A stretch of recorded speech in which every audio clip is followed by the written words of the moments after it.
Assalamualaikum warahmatullahi wabarakatuh. Tahukah kamu jika masjid-masjid di masa Rasulullah memiliki nilai moderasi beragama? Moderasi beragama adalah cara pandang, sikap, dan praktik beragama dalam kehidupan bersama dengan mengamalkan esensi ajaran agama yang melindungi martabat manusia dan membangun kemaslahatan umum berdasarkan prinsip adil, berimbang, dan menaati konstitusi sebagai kesepakatan berbangsa. Dalam Al-Quran Surat Al-Baqarah ayat 143, Allah Subhanahu wa Ta'ala berfirman, "Wa kadzalika ja'alnakum ummatan wasaton."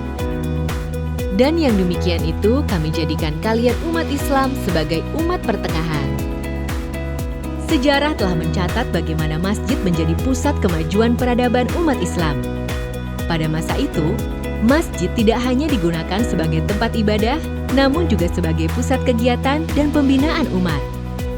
Di masjid, semestinya tercermin sikap keberagaman yang moderat, yaitu berkomitmen kebangsaan, toleran, anti kekerasan, dan akomodatif pada budaya lokal.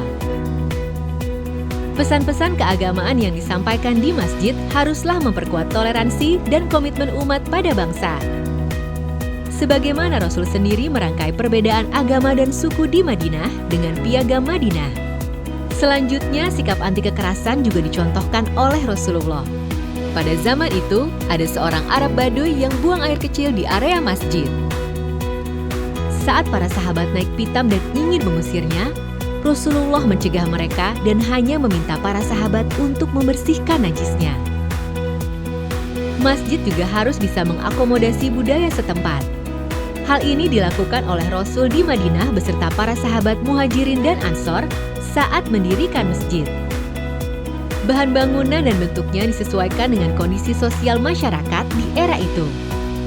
Perlu diketahui, perempuan di zaman Rasul banyak berkegiatan di masjid juga loh. Seperti Fatimah binti Qais yang selalu datang lebih awal ke masjid jika ada panggilan untuk berkumpul, baik untuk sholat maupun kegiatan yang lain. Untuk itu, masjid perlu menyediakan ruang ibadah dan sarana pendukung yang nyaman untuk perempuan. Masjid juga semestinya ramah dengan kaum rentan. Ketika sahabat Muhajirin sampai di kota Madinah tanpa tempat tinggal, maka Rasulullah menempatkan mereka di Masjid Nabawi. Mereka yang kemudian disebut Ashabus Suffah. Di masjid, Ashabus Suffah belajar membaca, memahami, dan mengkaji Al-Quran dan hadis. Dengan demikian, fungsi masjid juga dapat dioptimalkan sebagai sarana sosial dan pendidikan. Belakangan ini kita mengalami pandemi yang mengakibatkan pembatasan aktivitas, termasuk aktivitas kemasjidan. Untuk menghadapi hal itu, kita bisa belajar dari para sahabat. Sahabat Amr bin Ash mengimbau, "Wahai sekalian manusia, penyakit wabah ini menyebar layaknya kobaran api. Jaga jaraklah dan berpencarlah kalian dengan menempatkan diri di gunung-gunung." Oleh karena itu, penerapan protokol kesehatan yang ketat di masjid pada masa pandemi harus dilaksanakan demi menyelamatkan generasi umat Islam. Banyak sekali pelajaran yang dapat kita teladani dalam memakmurkan masjid dengan nilai moderasi beragama.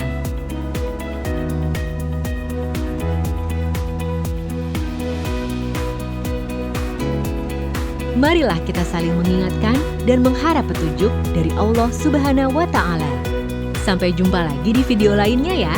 Wassalamualaikum warahmatullahi wabarakatuh.